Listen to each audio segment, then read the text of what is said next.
Shalom, salam sejahtera bagi Bapak, Ibu, Saudara-saudara, anak-anak yang dikasihi oleh Tuhan Yesus Kristus.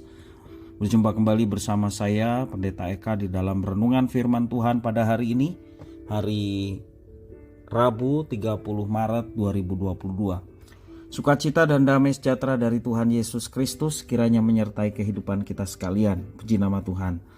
Sampai pada pembacaan kita hari ini, Mazmur yang ke-76, kiranya firman Tuhan memberkati kita. Sebelum kita merenungkan bagian firman ini, mari kita berdoa bersama. Tuhan Bapa di sorga, terima kasih atas kasih setia Tuhan yang nyata dalam hidup kami. Sungguh membuat kami terus bersemangat menjalani hidup ini. Karena bersama dengan Tuhan ada damai sejahtera, sukacita yang boleh terus kami alami. Dan kami mau terus duduk dekat kaki Tuhan, mendengarkan firman Tuhan. Kau mampukan kami untuk dapat memahaminya. Kau juga menolong kami untuk dapat terapkan dalam hidup kami setiap hari. Terima kasih Bapa, inilah diri kami. Kami sedia untuk belajar firman Tuhan.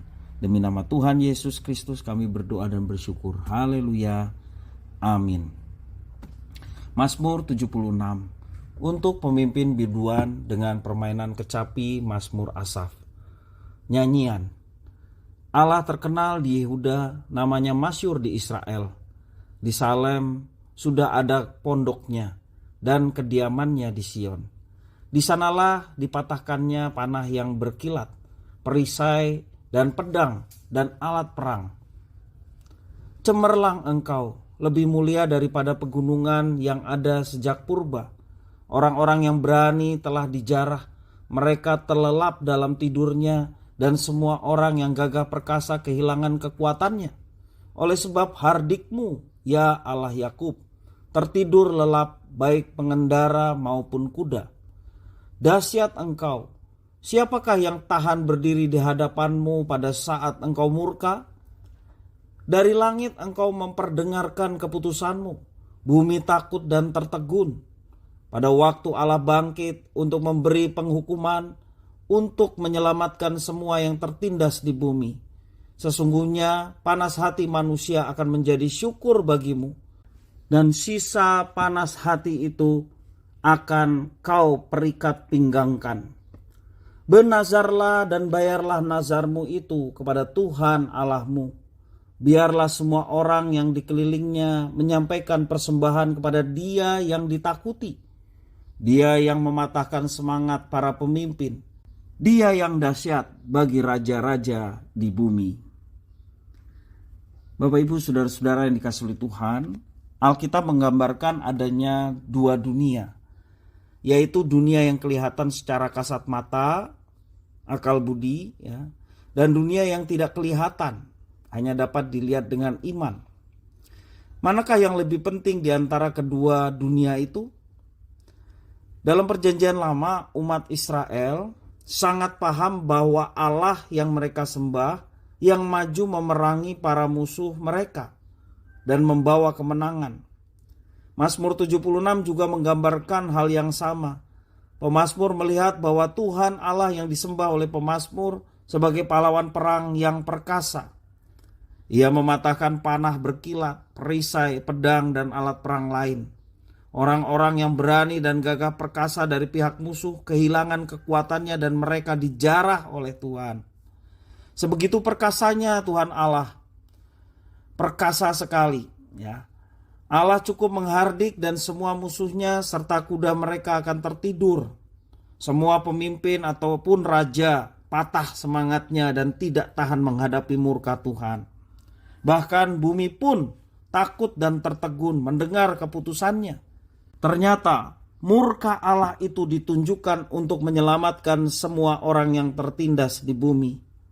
Karenanya pemazmur menutup mazmurnya dengan meminta umat membayar nazar dan memberikan persembahan kepada Tuhan dalam bait yang 12. Pemazmur menekankan bahwa dalam setiap peperangan Tuhan Allah mereka lah yang berperang bagi umatnya.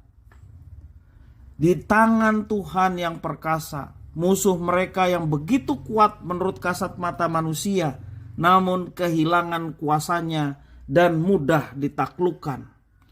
Karena itu umat perlu bersyukur kepada Tuhan Allah yang memberi kemenangan dalam peperangan mereka.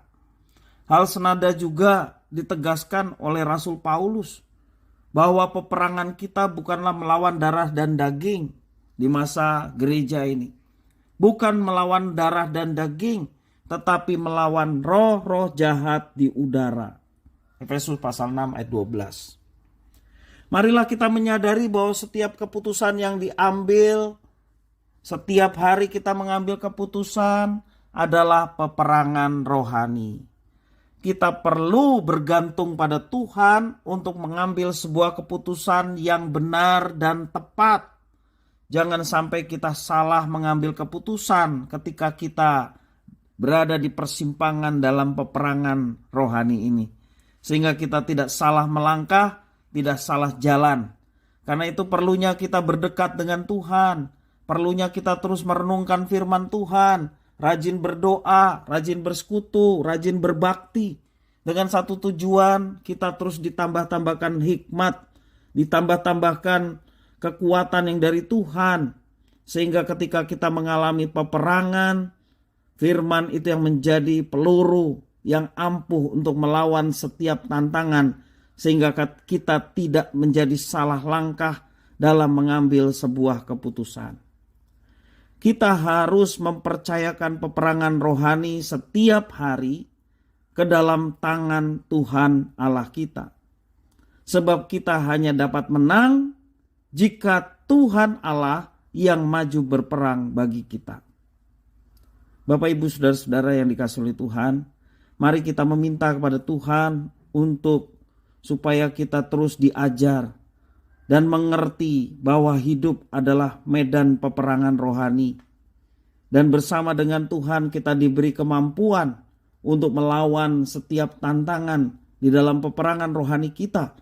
Dan kita boleh mengalami kemenangan, dan tentu saja sebagaimana bangsa Israel mendapatkan kemenangan-kemenangan, bahkan bangsa-bangsa yang terlihat begitu gagah perkasa ditaklukkan oleh karena Tuhan yang berperang bagi mereka. Demikian juga kita di masa sekarang.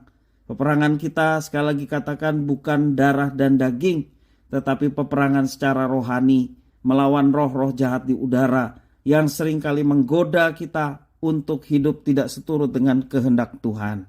Lawanlah bersama dengan Tuhan, raihlah kemenangan bersama dengan Tuhan.